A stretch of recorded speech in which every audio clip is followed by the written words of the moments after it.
जय हिंद दोस्तों, welcome to the world of concept. तो आज का हमारा टॉपिक है संविधान का भाग एक।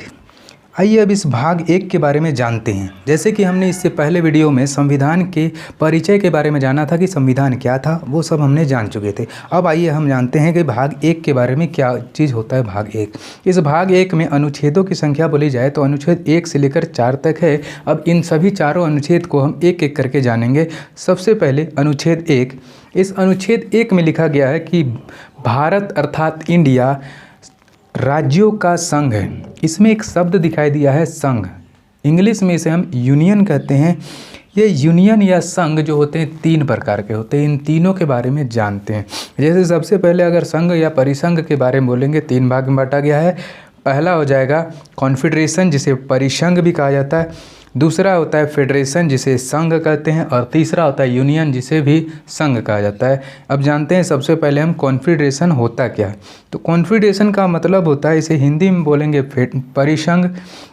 इसमें छोटे छोटे राज्य जब मिलकर किसी देश में अपनी शक्तियों को केंद्र सरकार को दे देते हैं तो इसे हम परिसंघ या कॉन्फेडरेशन कहते हैं। इसके राज्य जो है जब चाहे तब अपने आप से अलग हो सकते हैं। दूसरा नंबर में आता है फेडरेशन, जिसे संघ कहा जाता है। इसमें क्या होते हैं कि छोटे छोटे राज्य मिलकर किसी देश का निर्माण करते हैं और अपनी शक्तियों को देश के देते हैं। शक्तियां का मतलब होता है कि हो सकता है कि आर्थिक शक्तियां, मतलब कि धन देना, या तो फिर सैनिक शक्ति सैनिकों को देना, ये देश को दे देते हैं, तो वो हो जाएगा अपनी शक्तियों को देश के देना। ये हो गया फेडरेशन।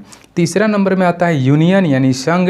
ये क्या होते हैं, जब छोटे छोटे राज्य मिलकर किसी देश का निर्माण कर सकते हैं और जिसके राज्य कभी भी एक दूसरे से टूट ना सके तो उसे हम कहते हैं यूनियन यानी संघ। तो अब आइए इन सभी तीनों के बारे में एक एक उदाहरण लेते हैं। जैसे कि कॉन्फेडरेशन परिसंघ, जिसके छोटे छोटे राज्य मिलकर देश बनाए थे। उदाहरण के लिए आ जाते हैं स्विट्जरलैंड। स्विट्जरलैंड एक कॉन्फेडरल देश है। दूसरा नंबर आता है फेडरेशन। तो फेडरेशन में आता है अमेरिका। जिस अमेरिका को देख रहे हैं, यूनियन स्टेट ऑफ अमेरिका, दरअसल में ये फेडरेशन है, यानी अब इसके जो छोटे छोटे राज्य हैं मिलकर एक बड़े देश का निर्माण किए हैं। ये जब चाहें तब अपने आप से अलग हो सकते हैं। तीसरा अगर बोले यूनियन, तो यूनियन का जीता जाता उदाहरण हमारा अपना देश भारत है, जिसके राज्य कभी भी टूटकर अलग नहीं हो सकते। मतलब अगर इसके कोई भी राज्य अगर चाहें कि हम इससे अलग हो जाए तो ऐसा कभी भी हो नहीं सकता, यानी इसके राज्य कभी भी एक दूसरे से टूट नहीं सकते हैं।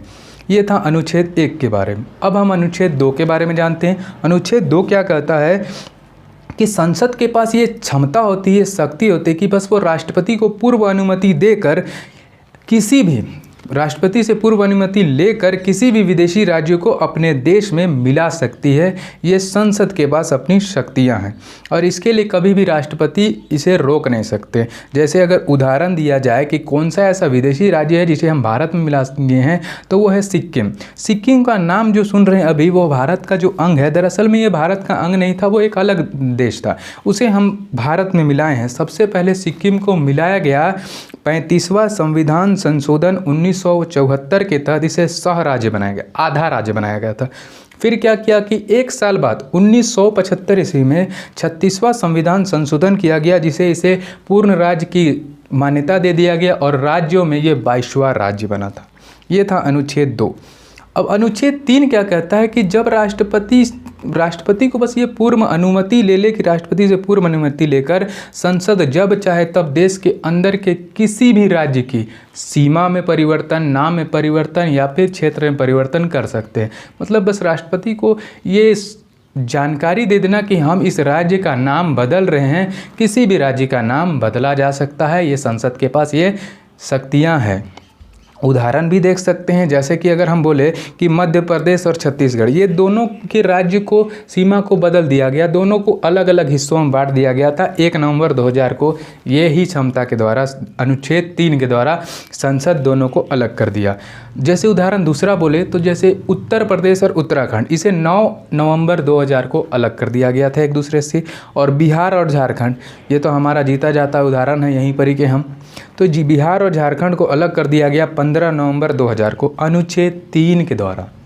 अब अनुच्छेद 4 की ओर प्रस्थान करते हैं। तो अनुच्छेद 4 क्या कहता है कि जो अनुच्छेद 2 और अनुच्छेद 3 में लिखा गया है कि विदेशी राज्यों को मिलाना और देश के अंदर के किसी भी राज्य के नाम में परिवर्तन करना, इसे राष्ट्रपति भी नहीं रोक सकते हैं, क्योंकि अनुच्छेद 2 और अनुच्छेद 3 को अनुच्छेद 368 से दूर रखा गया है। अब ये अनुच्छेद 368 क्या है, इसके बारे में समझते हैं। अनुच्छेद 368 में लिखा गया है कि किसी भी अनुच्छेद को अगर 368 में लिखा जाए तो उसकी अनुमति के लिए राष्ट्रपति के हस्ताक्षर की आवश्यकता होगी, जहां पर ये अनुच्छेद 2 और 3 को नहीं रखा गया। मतलब इससे सीधा साधा पता चलता है कि अनुच्छेद 2 और 3 को पूर्ति होने से राष्ट्रपति भी नहीं रोक सकते हैं।